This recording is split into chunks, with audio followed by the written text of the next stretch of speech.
if you're thinking about how to prep for something that is chaotic, I would think another thing that would be really important would be to figure out how to control those spikes of cortisol and adrenaline, and to maintain that focused mindset to be able to handle those things. And so I would think that that's twofold. It's sort of what's actively happening in the moment and how you can use your brain and body resources to kind of calm down and be focused. But then also, I think there's sort of passive factors, which is what you're doing before and around that to prepare to have that calm mindset. Hi folks, I'm Dan Dworkis, and this is the Emergency Mind podcast, a space where we bring together lessons from the emergency department and beyond about performance when it matters the most and applying knowledge under pressure. All right, welcome to episode 49. Our guest today is Kristin Allen, who is a two-time world champion in acrobatic gymnastics and a member of the USA Gymnastics Hall of Fame. She's performed with Cirque du Soleil, she's toured with the 2012 Olympic team, and she's taught celebrities gymnastics on the BBC. Currently, she's the chairwoman of the multimillion National Gymnastics Foundation and an investor in early-stage startups with Future Communities Capital. Kristin is just absolutely amazing, and there's just so much depth in this episode. She basically teaches a masterclass on visualization and mental training, setting up and for excellent performance in the most high-level events you could think of. She talks about active and passive protocols for handling pressure and uncertainty, and really most importantly, she dives deep into the idea about finding balance between searching for ultimate performance and what it means to really be human. In case you can't tell, I am really excited about this episode. Now, there's a little bit of static at the beginning, but just power through it. It's definitely worth it. If you like what you hear in the podcast and you want to dive deeper, you can connect with us through our newsletter, Knowledge Under Pressure, by going to emergencymind.com/signup. Or you can check out our book, The Emergency Mind, Wiring Your Brain for Performance Under Pressure, available at Amazon or basically anywhere, or at emergencymind.com/book. Now, if you already have a copy of the book, I'm going to ask a favor, which is, would you please consider leaving us a review on Amazon, on Goodreads, or wherever. It really helps us get the message out about what we're trying to do here at the Emergency Mind Project. Okay, all that said, I hope you enjoy this episode even a quarter as much as I did making it. I think there's just so much awesome stuff here. All right, hope you enjoy. Kristin, thank you so much for coming on the podcast. I've been really excited to have you on. I think there's just like a ton of different wonderful directions to take this in. So thank you for joining. Thank you so much for having me. I'm really excited to be here. Right on.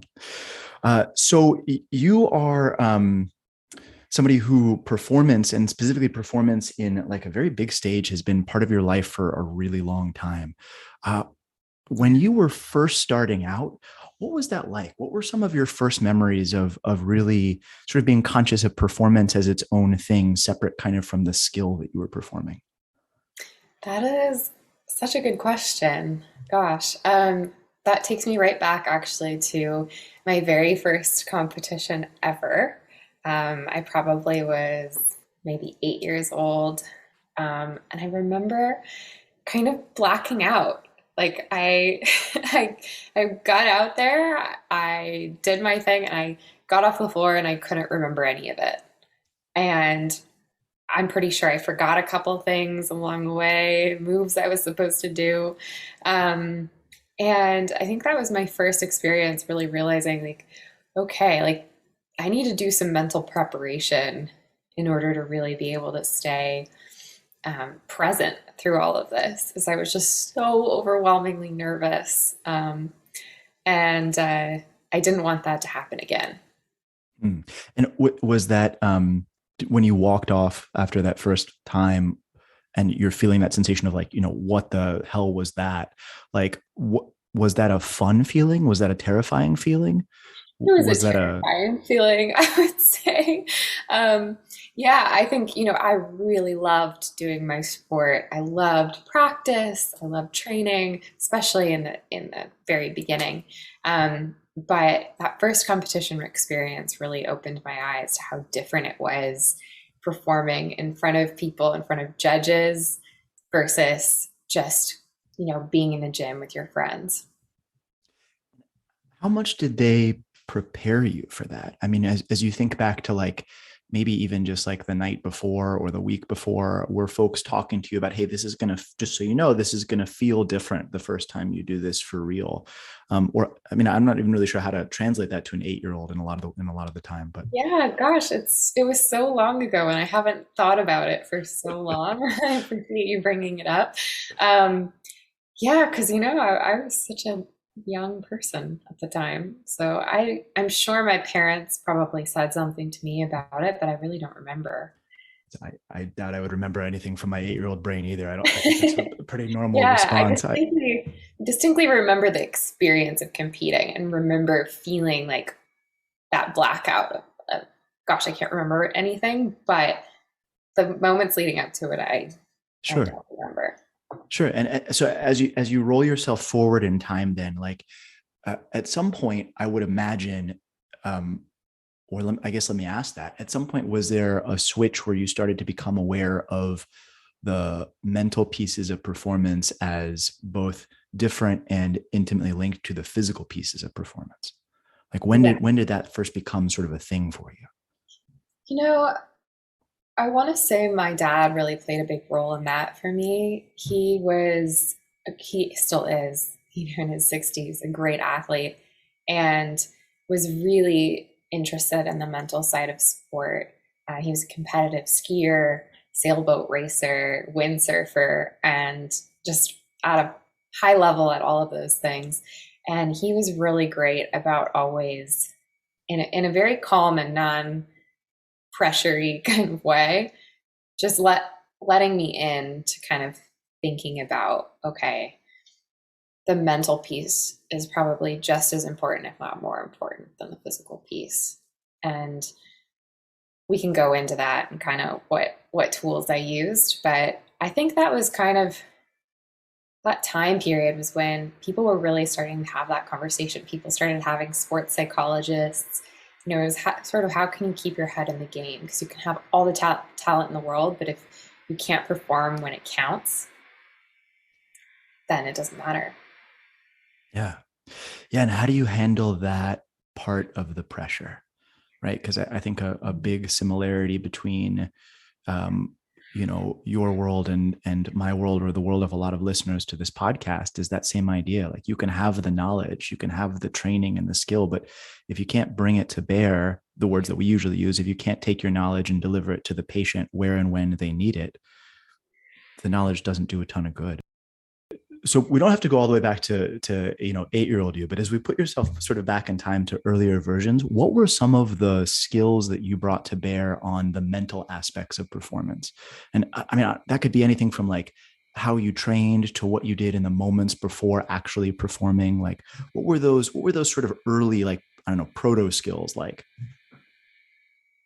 Yeah. So my parents were really smart at the time and took me to a sports psychologist. I was probably 12 or 13 at the time when I kind of first got onto national team. And so we talked about a couple of things. And the main ones at the time that I really used were visualization, positive self talk, and controlling your intensity level. And so we can kind of go through what each of those are. But visualization I used all the time in a couple of different ways. One way I used it was imagining myself doing my routines or my hardest tricks and kind of imagining myself being in my body and what that felt like. And it was a way of gaining more practice, especially in a high impact sport like gymnastics. You could actually practice these tricks without putting that load on your body by visualizing them. So I would visualize multiple times a day my routines and my hardest tricks. And one of the strategies that she told me was if you find yourself jumping between first person and third person, usually it means there's some kind of mental block there. So there would be some kind of moment, maybe I was doing a full twisting double, and as I'd be coming out of that first flip into the second flip, I'd jump out into third person and be watching myself doing the trick rather than in my body. And that would be the part that I would constantly mess up. I didn't have a clean transition into that second flip. So I would spend so much time visualizing to try to get myself to really be in my body and feel how that entire trick felt. Oh, that's so cool.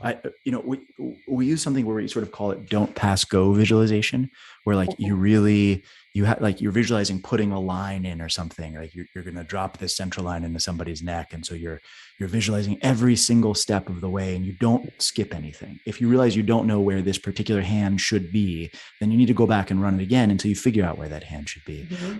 But I've never heard of this idea of focusing on the flip between first and third person for it. That's a really interesting signal to pick up on. Yeah. Hmm. Yeah, it was one I used a lot to kind of think through where my mental blocks were. Huh. So that's visualization. And then positive self-talk is one I used a ton and still continue to use. And that's really thinking about what are your thoughts telling you at different times and kind of being aware, okay, is this a negative thought or a positive thought? And we can kind of go into that more specifically with gymnastics or a physical task, which it sounds like there's a lot of that in what you do as well. But instead of saying, don't shake or don't mess up, it's thinking about, okay, what is the positive action that I need my body to do? So whether that's push through my hands or make sure my hips are lifted, these are things I would say to myself while I was doing a trick or before a trick. I would think about the context. Instead of don't anything, it would always be, okay, what's that positive action? So that then you're not leaving room for other possibilities. Right? If you say don't do something, then there's a million things to do. Where if you're just giving yourself one positive action, it's pretty difficult for your body to do something different. Love So it. constantly thinking about that. That's the more technical side of it. But then on the other side, also really thinking about what are you saying to yourself? Like, are you being kind to yourself in your mind? Are you saying, gosh, Kristen, you're so stupid for messing this up? Or am I saying, no, I can do this. I'm great under pressure. I'm great at whatever it is. And one I really remember using was my coach would always say, okay, last rep of whatever this is. And a lot of times you would mess up that last rep and then you'd have to do another one. And I never wanted to be the kid who had to do a million one mores. I wanted, if it was one more, I was going to do that one more. And so every time my coach would say, okay, one more, I would say to myself, I am amazing at one mores. I'm going to nail this. And I would nail that one more as often as I could. And then that creates positive reinforcement, positive feedback loop. Because then, you have built up this repertoire of every time nailing that one more. So then you start to believe, okay, I actually am great at one mores. And so that's just one little story of using that. And then the last one is intensity level. So that's, do you want to be really amped before this particular performance, or do you want to be really calm? And so when you think about that in the context of sport, a golfer would need to be incredibly calm, low heart rate. Maybe a boxer would need to be super amped and have a much higher level of intensity going into their match. So kind of controlling for that. And in my sport, we have different types of performances. So for some, you want to be a little more amped, and for others, you want to be a little calmer. And you can use breathing techniques and visualization to kind of get you in the right mental place for that. All right, this is so cool. There's like a million things that I want to talk about here. So I need to start though with a question that like totally exposes my ignorance of gymnastics in any meaningful way, which is as you're doing one of your tricks, as you're doing one of your moves, what?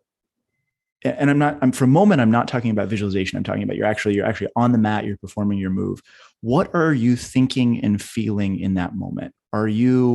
Is there enough spare cycles of your brain to actually remind yourself little things like tuck your heel or, shift your weight? Or are you so in the moment of flow in the thing that you're just sort of feeling the ride of it? And what are you feeling in your body as you're doing that? Yeah, that's a great point. I think some of that comes down to the level of mastery. Hmm. So we can talk about it in layers. So in the very beginning, your mind can really only hold one thought at a time, right? So in the beginning, if I'm trying to do a handstand and someone tells me to point my toes, and I'm probably going to fall over because now I'm thinking about my toes and I'm not thinking about balancing anymore, right? I can't hold both of those things in my mind at the same time. But as you improve over time, certain tricks sort of become part of your subconscious. Hmm. And so now, okay, I can do a handstand. I can also think about where my legs are in my handstand, and I can layer that. And now I could maybe be on one arm and also be moving my legs, and I can think about all of that. But in the beginning, I couldn't even think about anything other than staying up. So sort of, I think about it in these layers that sort of move into your subconscious, and then you can focus on the next layer and be thinking about that. So there does come a point I've found, and I think it happens around 10,000 hours. Um, if you're familiar with the 10,000 hour rule. Um, and you really, and they've shown brain scans that actually show this, where the activity moves from the computational part of your brain into the subconscious part of your brain when you hit a certain level of mastery.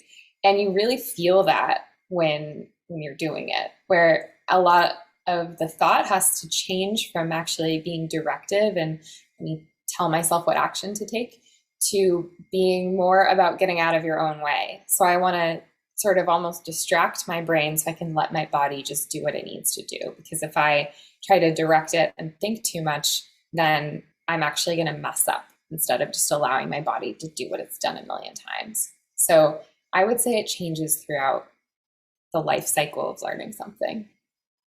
Hmm. So later, I would say things to myself like just the name of the trick, trust yourself. You can do this, and just go for it. I didn't have to give myself any kind of technique or And would you find as you're doing that that your use of visualization changed at the same time, or did you change your visualization before? Like, were you aspirational in your visualization? Like, I'm going to get to the point where I can just, tell myself, Dan, do this thing before I'm actually really able to do it, or only afterwards? That's a good question. I'm trying to think back and kind of remember what I was feeling. Um, Yeah. I can tell you maybe how I approached it before my last World Championships, Sure. and maybe that's helpful.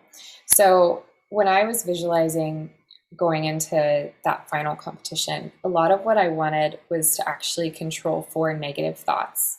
So I was less worried about reminding myself to do certain things in my routine and more worried about I don't want self doubt to come in at any point before or during my routine.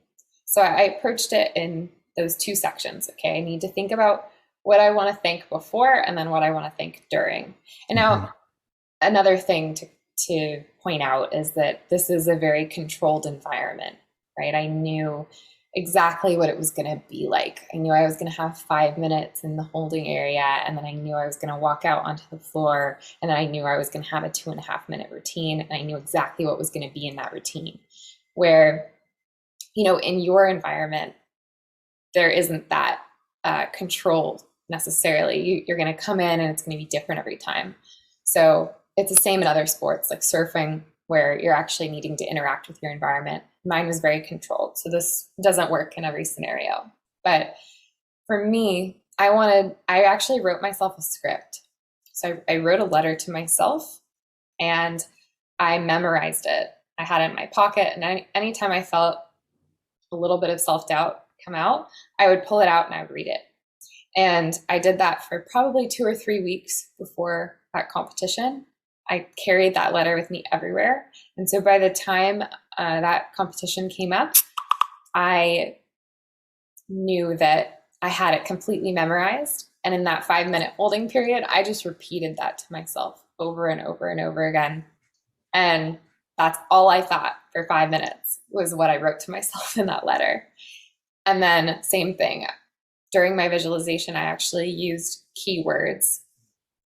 So I took it one step further. Instead of just visualizing the picture of what I was doing and how it felt, I also gave myself words to use that were attached to each moment in the routine. And so what that did, besides just remind me of what I needed to do, was also not allow any other thoughts kind of come in. It was just, I'm going to think this and then this, and this, and just goes through. And so I would say that's how my visualization evolved. And that's what I did at the very end of my career. I was very specific about what I was going to think and when. So one thing that we talk about and that we've has sort of been a common theme among people using visualization in or out of the emergency department is something that you said that I think deserves some highlighting, which is sort of the multimodal nature of visualization, right? Like there is like when I first started learning visualization to visualize my performance in a resuscitation or with a skill, I would often be very unidimensional about it. Like I would imagine what it looked like, or I would imagine what my hands were doing. And it would be this very sort of small, focused, kind of tiny movie about stuff. Mm-hmm. And as I've gotten better at it, it's come to become more like what you're describing, which is this very rich, multi-textural environment that has sound and, kinesthetic cues in it and certain words I want to say to myself, maybe even how I'm feeling or sort of what I'm hearing or what's happening. And the more detailed and rich I can make that, the more useful that is. And there's this interesting sort of play with it, which is that you can spend some time in this totally immersive environment, and then you can boil it down to these couple of key moments, these keywords like what you're describing. And I think that's a really useful exercise for folks listening to this, is you're going to take whatever skill you're going to do. Like we usually start training visualization when it comes to intubation, placing a breathing tube, which is a high risk scenario that requires a lot of detailed physical movement, but also conceptual framework around how you're performing the task and why. So it really lends itself to visualization. So if you're listening to this, and I want you to think about sort of like how multimodal Kristen's describing this versus how maybe unimodal you're doing your initial visualization. And the cool challenge is to sort of expand that. So what are you hearing in the background? Where are your feet? Where are the different pieces of your body that maybe aren't the primary movers that you're operating with? And how could you expand that to figure that out? I also think it's incredible the way you're describing this about really like creating such a positive force that it doesn't leave the space for negative things to come in. I think that's really underutilized for us, because in as much as we don't have necessarily a setup of, okay, I get 5 minutes in the holding tank or whatever you called it, probably not the holding tank, but and then moving on to what I'm going to do, we do have these moments of calm in the middle of the storm of what we're doing.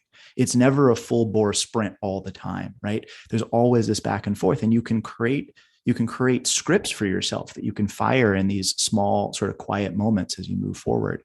I'm thinking about a case we had last week where, we got a 1 minute warning before a patient came in. Like, this person is throwing up a lot of blood and they're super sick, and we need to be able to we need to get ready to take their airway immediately. Okay, how do you prepare? You get 1 minute, and you're sort of like running into it, and all right, we're setting up, and then about halfway through that minute, they were like, "Oh, just kidding. It's actually room 4, not room 6." And you're like, "Oh man, okay." And then you run over to the other room and try to reset everything up. But along the way, like even with that limitation to it, what you're describing is so rich and so powerful. This idea of setting yourself up for success ahead of time by creating this space where success is likely to happen. So I guess to turn my soapbox here into a question, I guess I'll ask for some advice about that. Like, if you were to do it again, but you were to do it in a much more chaotic environment that sort of reflects the way that we run a lot of our stuff. Like, you get some number of minutes, but you don't know how many. And at any point they might pull you away. And oh, by the way, the color of the ground might change, and the temperature and the lights and everything else. And there might be music or there might not be. What might you do differently in that circumstance? Like, how could we use some of what you're saying to prepare ourselves? Okay, so I think what's relevant here is a book that I'm actually in the middle of, and it's called The Checklist Manifesto. You read it? Great book. Okay, yeah. So I think that's something I've been thinking about more lately is how do you automate how do you create those subconscious layers so that you can just focus on the variables that are changing and be present for those. Um, and so that's sort of what I'm getting out of this book. It's when in really complex, chaotic environments, you want to have the things that are predictable laid out so that when cortisol and adrenaline are involved, your brain isn't being hijacked by those things and you're able to execute in the order that you need to execute.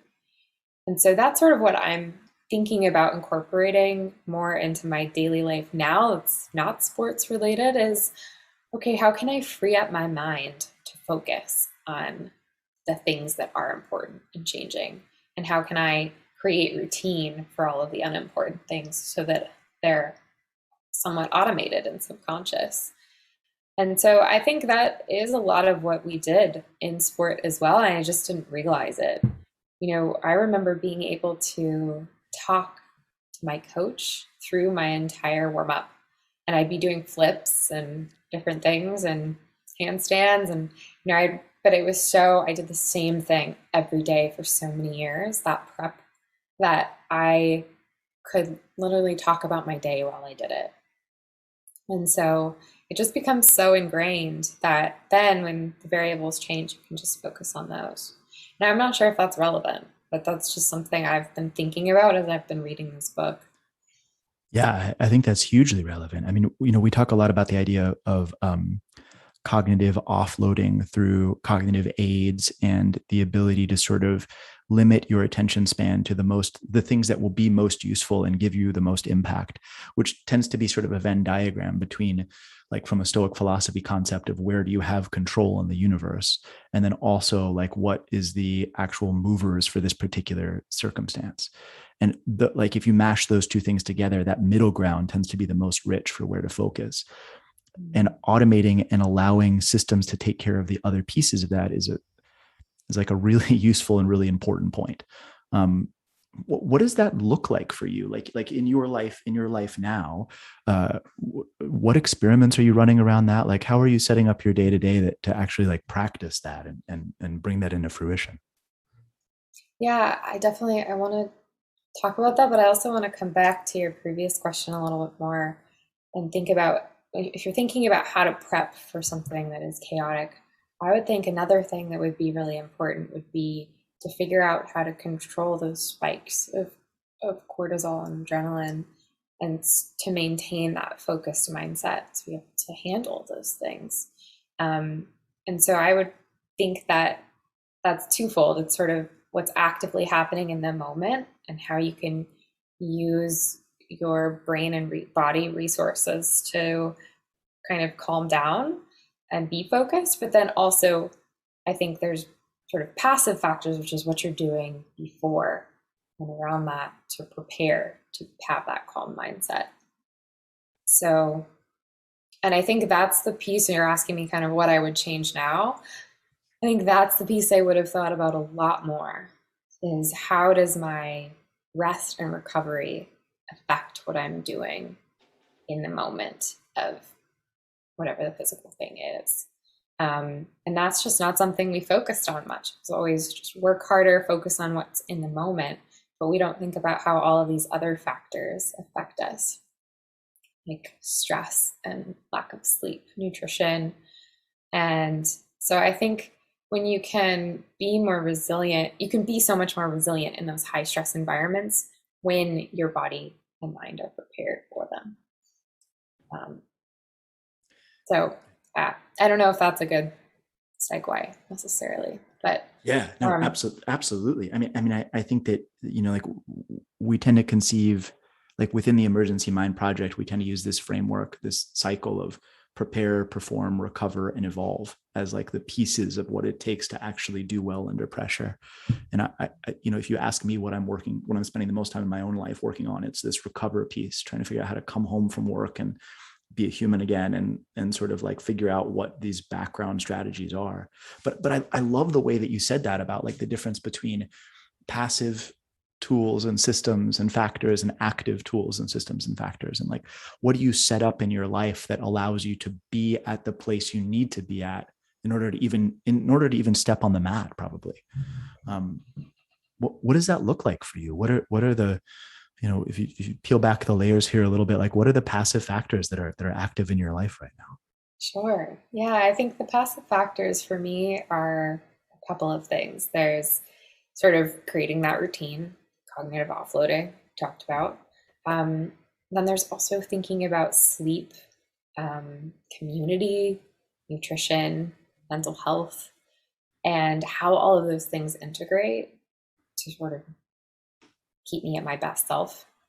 We can kind of go into each of those and what they look like for me. But I think a big part of it is really understanding the mechanism of why these things are important, and why maybe I react more strongly to certain things than other things. And digging in. And when I understand the mechanism and I understand why something's happening and what I can do about it, then I can kind of move those factors around in my life to help me deal with all of it. I didn't explain that very well, but I think I guess maybe to back up, there's sort of two parts of it. There's the awareness and then the mechanism behind it. So there's being aware of, okay, when I don't sleep well, I don't perform well. Or when I don't eat well, I don't perform well. Or I get really triggered by these certain things in my life. But then there's why. Why did those things happen? And understanding the mechanism. And for me, it's I like to know what's happening in my brain and my body on a biochemical level. And understanding those things helps me make those decisions and then run these experiments, right? To be able to be better in a passive way so that when it comes time to perform in that active moment, I'm ready. And what are the sort of unifying tools that allow you to do this kind of work? Like, are you a journaler? Do you keep great track of sort of what you're doing and compare it to what you feel? Do you use as your metric, to get really nerdy about it, as some of your like independent and dependent variables here? Like, are you using like your internal sense of how you feel, or are you tracking various metrics about yourself? Like, in some way, I imagine that's easier, or that might have been easier when you were performing all the time in front of other people that gave you like an external framework of how you're doing. But I think a real challenge is, how do you do that when there's not necessarily like an external framework of, is something succeeding or not? Where like in our world, we try to decouple performance from outcome, because you can be an incredible doctor and run a great team, and the patient can still die because their die was cast before they got to you. So you have to learn how to separate that from like, did you do a good job or not? Yeah. I love what you said about that. I think it's really important to not let the outcomes define you. Stay present with the process and the work. Remind me of Yeah. This is like, God, this is so cool, Kristen. You're just like hitting all of these things that I've been like vaguely connecting lately. Okay. So the question was, what are some of the things that you measure or reflect on in yourself in order to help you figure how out, I like, feel it. yeah. So I am definitely part of this whole human performance world, and some people call it biohacking, whatever. But surprisingly, I am not somebody who really tracks or measures myself that well. I don't use any wearables currently. That may change. I look at them all and I know what's out there, especially from an investor standpoint, which is what I do now. But I don't currently use any. I mostly go by feel, unless it's something more acute, like if I'm prepping for a surgery or recovering from a surgery, or I'm in a period where I'm really not feeling well, and I'm wondering why, then maybe I'll start tracking that more closely. I have chronic pain from an injury, so when I was really going through the acute part of that, I would track my mood and my pain on a just 1 to 10 scale every day, so I could just sort of see, okay, there's a correlation here. I would track my food, things like that. But I try not to be too measured about it, because I think there's a balance there between living your life and, constantly looking at every metric that you're doing. Now, one thing I really do like to do is blood analysis, because I think that's really helpful for understanding what's happening biochemically. And I also, because of my chronic pain condition, it's helpful for me to know if I have the right nutrients. So I have nerves that are constantly being repaired. So I am often very, very low in those things. And it's helpful for me to know that, so I can change my diet accordingly. So I do think that regular blood testing of biomarkers can be incredibly helpful. It's also expensive, and I'm hoping that costs will go down soon, because I think it's just so important for preventative health care to know what's happening. If you're completely deficient in a certain B vitamin, it affects all of these other processes happening in your body. You won't be able to make serotonin properly or whatever else. So anyways, that's a whole other conversation. But that's something I do. But as far as my day-to-day, I really just try to think about, I think it's most easy to see in things that you do every day. So if I'm just finding I'm having a hard time focusing on getting through emails, there's probably something going on there. Maybe my blood sugar is low. Maybe I didn't sleep well. Maybe my mind is going through a million other things. I'm too stressed. So then I might want to do some kind of intervention to help that. And it might not help me that day, but it might help me the next day. And I can kind of see how that's improving over time. Oh, I've noticed, and I try to reflect back every so often and see, okay, I had a much better month this month than last month. And so, why? Did I eat better, more consistently? What were those things? And I can kind of try to change those accordingly. But I'm currently obsessed with this podcast called The Huberman Lab. Oh, so good. Yeah. So good. Yeah, huge fan. And this is one thing he loves to talk about, is if you understand the mechanism, then you can control those interventions, and you don't have to live this super intense controlled life. You can just realize, oh, I didn't sleep as well, I'm falling asleep too late. Okay, there are things I can do to help shift my clock back. And it's just a work in progress all the time. So yeah, if you haven't heard of his podcast, for anybody listening, it's really great. And I'm religious about getting my light every morning before 9 a.m. Got to get outside. It's what helps program your internal clock. And I sleep so much better.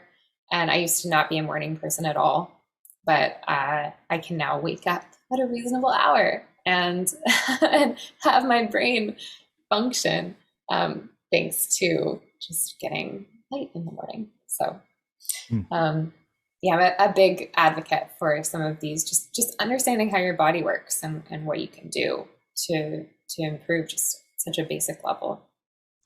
Yeah. And something that's so sort of somewhat hidden under what you're saying is this idea that like what works for you is unique and has to be sort of discovered and iterated and experimented about. So there's some general trends, right? Like certainly we could make up a diet and an exercise profile and a life profile that would make all of us suck a lot more. Like that's a pretty easy problem, right? But it's a little bit harder to figure out like what's optimal, like what makes Kristen optimal Kristen and Dan optimal Dan, and like how can you set yourself up as much as possible to really be able to hit your performance in the way that you need to. Yeah. And then you get sort of to this idea that like Rich Devine, the guy who wrote the book that Attributes talks about, he's going to be on the podcast in not too long. He talks about this difference between peak performance and optimal performance, with peak performance being you get all the time and energy in the world to get yourself up to a very particular moment. And then that's when you have to perform at your best. And optimal performance being this idea of sort of how can you on average perform at the top of your ability given a variable or changing set of circumstances. Those are subtly different problems that we sort of all need to explore. Like everybody in this world needs to explore both sets of those problems. And I think a real commonality between them is this idea of getting the passive factors right and then learning how to run the active factors. And my suspicion would be that over time, as I change as a human, as I hopefully continue to get older, knock on wood, I will continue to change what those passive factors need to be and how they need to be. Because I would imagine that as our workload and our bodies change, both independently and relative to each other, then we need to redo these experiments. There's not like an endpoint where we figure everything out. I'm like, oh, great, I'm just going to do this every day for the rest of my life. So as you're thinking about that, as you're thinking about these things every day, and you look back across sort of the arc of what we've been talking about, what are some of the things that have stayed constant? What are some of the things that have worked for you from the beginning that you still do that are sort of your like go-to standbys? And what are maybe some things that you do really differently now than you used to? I think it's a work in progress. I think that in sport, which is a highly controlled environment, structured, and if you're really good at controlling the variables, then you'll do well. Going into sort of, I guess, real life where things are unstructured and they change all the time, you find that a lot of things don't transfer over as much as we like to say. Like, there are all these transferable skills, and of course a work ethic and self-confidence and discipline. I guess there are things that definitely transfer, but you find that there's a lot of work to be done on kind of breaking down these barriers, and maybe coping mechanisms that worked really well in sport don't work so well out of it. One example is compartmentalizing.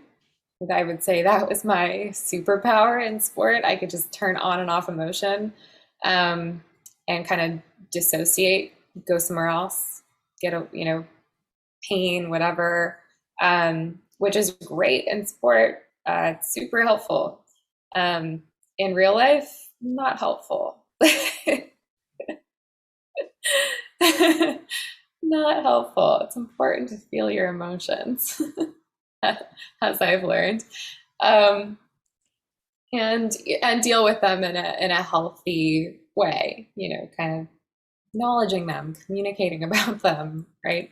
These are the things you need to be able to do in a relationship and friendships at work, and just shutting down emotion and like pushing it down into some deep dark hole is not a good thing to do, I've learned, and creates a lot of stress in the long run. And it doesn't provide you that foundation that we're talking about, which is those passive factors that add up and create this foundation so you can perform when it counts. The suppressing emotion is one of those things that creates cracks in that foundation. So healthy coping mechanisms are important.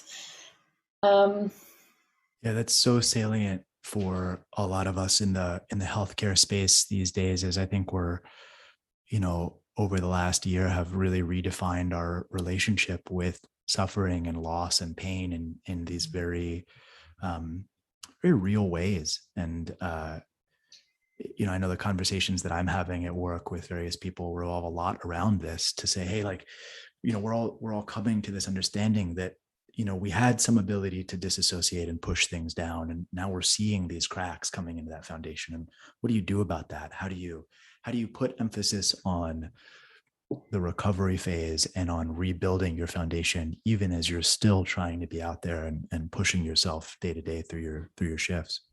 Yeah. And I think one thing that's also changed is in sport and in many high performers, there's this lone wolf mentality of I'm sort of better alone. I'm on my own island. I'm different. I have this mindset that no one else can touch, and that's what gets me through. when we look at the research, the studies on longevity, the people who live the longest, the studies on the people who are the most resilient to stress, they're the people who have really rich and solid communities. And those relationships are the key to resilience in stressful situations. And they're also the key to longevity. And so that is something that has really shifted for me post-sport, going from this I'm on my own island, lone wolf mindset to community first kind of mindset. It's really, and going back to what you were saying about dealing with grief and suffering, if you have a safe space to talk about that and share it and feel it, then you can get through it so much easier, and you don't suppress it and you don't create those cracks in the foundation. And so I think community is a key piece of all of this. What does that look like for you? When you say that you're switching from lone wolf to a community sort of focus, what are you doing differently? What's that look like? Yeah, I think when we look at the sort of the world's hardest workers, right, they tend to sacrifice the important moments in their lives and other people's lives. It didn't matter to me if I was working on my birthday or somebody else's birthday. And I would put that goal and accomplishment sort of ahead of those other things. Well, I can't because I'm doing this thing, and so it's sort of it's a shift in mindset of, okay, it's really going to get me where I want to be. It's going to that thing. It's being there. It's showing up for the people in my life just as much as they show up for me. And and then I think another big part of that is communication, right? If you can't be there, you can't just disappear, which I do and still do. And shout out to my friends who tolerate me, my terrible texting. But it's a work in progress for me, for sure. Communicating how I'm feeling, what's happening with me, to build those relationships and being vulnerable to people in your life. And I think that's what really builds those deeper bonds. Kristen, this has been amazing. And there's like so many deeper directions and dives to take off of this. Before we wrap this up, I want to give you a chance to issue a challenge to everybody listening to this. So if they could do something differently after this or something differently tomorrow, what is it that you want them to do? What do you want them to try? Thinking about not just awareness of yourself and what's happening to you, but trying to think about, okay, then why? What is this mechanism? What could I do what could I change to see if that changes what's actually happening? Because we always talk about awareness being key, but I really think it's what do you do with that awareness that actually makes a difference in health and wellness and performance. So I think the Huberman Lab podcast is a great place to start, understanding mechanism, understanding, taking that awareness to the next level. Thank you so much for coming on the podcast and talking. And this has just been like a great, amazing conversation. And I feel like I've learned a ton about both like better conceptualizing the passive and active factors that I'm using and have a list of things I want to start doing differently. So thank you, Kristen. Oh, I love that. Well, thank you so much for having me. I've really enjoyed this, and I look forward to listening to the podcast more and learning more about what you do. Hopefully there's next time. All right, folks, that brings us to the end of this episode. I hope you learned something and I hope you enjoyed. As always on this podcast, our goal is to dive deep into what it takes to perform under pressure. Nothing that we discuss here should be construed as medical advice, and all of the opinions that we discuss are our own and are not necessarily representative of any organization with which we were affiliated or for whom we work. If you want to go even deeper and get more involved, don't forget to check out our book. It's called The Emergency Mind: Wiring Your Brain for Performance Under Pressure, and you can find it at emergencymind.com/book. All right, good luck out there.